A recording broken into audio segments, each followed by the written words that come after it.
আমি আদালতকে বলেছি দেখেন যে 5ই আগস্টের পরেই বঙ্গভবনের থেকে ইস্যুকৃত 7ই ডিসেম্বরের একটি 7ই আগস্টের ইস্যুকৃত একটি সংবাদ বিজ্ঞপ্তি থেকে দেখিয়েছি 5ই আগস্ট বঙ্গভবনের 3 বাহিনীর প্রধান এবং বিভিন্ন রাজনৈতিক দল, যে দলের মধ্যে বিএনপি, জামাত ইসলামী সহ অন্যান্য ক্রিয়াশীল রাজনৈতিক দল এবং বৈষম্যবিরোধী ছাত্র আন্দোলনের নেতৃবৃন্দের উপস্থিতিতে সেদিনই সিদ্ধান্ত গৃহীত হয়েছিল এবং বর্তমান যে মাননীয় আইন উপদেষ্টা ডক্টর আসিফ নজরুল তিনিও সেই বৈঠকে উপস্থিত ছিলেন। সেখানে সিদ্ধান্ত গৃহীত হয়েছিল যে একটি অন্তর্বর্তীকালীন সরকার গঠন করা হবে।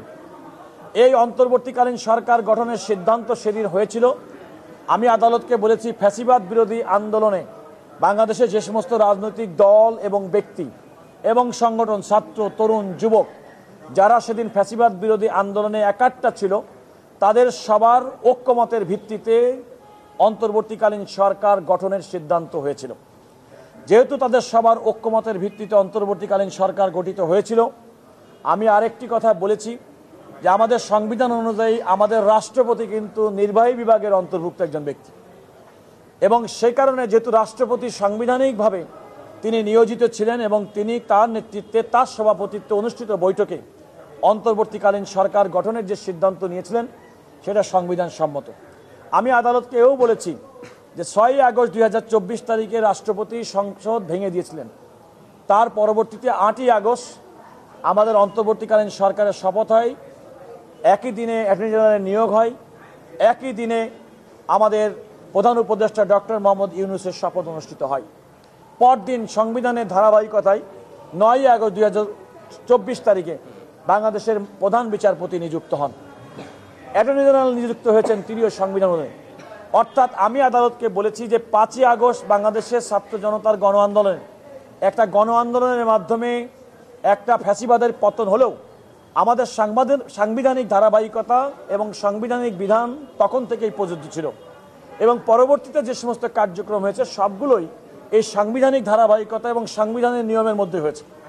এবং আমি আদালতকে এও বলেছি যে বর্তমান সময়ে আমাদের যে সমস্ত রাষ্ট্রের যে সমস্ত অর্গান কাজ করে, পরিচালিত হয়, একটা নিয়মিত সরকার যেভাবে কাজ করে ঠিক সেভাবে কিন্তু অন্তর্বর্তীকালীন সরকার কাজ করছে। যেহেতু অন্তর্বর্তীকালীন সরকার কাজ করছে, সুতরাং এই সরকারের কোনো সময়সীমা লিমিট কিংবা যে সমস্ত বিষয়গুলো নিয়ে মহসিন রশিদ সাহেব প্রশ্ন করেছেন সে সমস্ত বিষয়গুলো সাংবিধানিকভাবে টিকবে না এবং সে কারণে হাইকোর্ট সঠিকভাবে তার মামলাটি খারিজ করেছেন। আমি আদালতকে বলেছি যে এই প্রশ্নটি উনি যে সমস্ত প্রশ্ন উত্থাপন করেছেন, বিশেষ করে রিট পিটিশনটা গ্রহণযোগ্য কি গ্রহণযোগ্য না সে ব্যাপারে আমি বলেছি যে এটা গ্রহণযোগ্য না।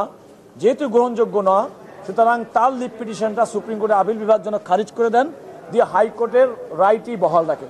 এটা হচ্ছে আদালতের কাছে আমার বক্তব্য এবং এই বক্তব্যটা আমার কোনো রাজনৈতিক পরিচয় না। আমি একজন সুপ্রিম কোর্টের সর্বোচ্চ আদালতের একজন সিনিয়র আইনজীবী হিসেবে আমি আমার বক্তব্য এবং দেশের সচেতন নাগরিক হিসেবে সাংবিধানিক আইন সম্পর্ক এবং এই ফ্যাসিবাদ বিরোধী দীর্ঘ আন্দোলনের একজন সম্মুখ যোদ্ধা হিসেবে এবং এই গণ আন্দোলনে আমি একজন অংশগ্রহণকারী ব্যক্তি হিসেবে আমি আমার এই যুক্তি এবং বক্তব্য এই অন্তর্বর্তীকালীন সরকারের গঠন, আমাদের সাংবিধানিক ধারাবাহিকতা, রাষ্ট্রের অন্যান্য অর্গান কিভাবে কাজ করছে তার একটা সামারি আমি আদালতের সামনে আমার সাবমিশন আকারে উপস্থাপন করেছি।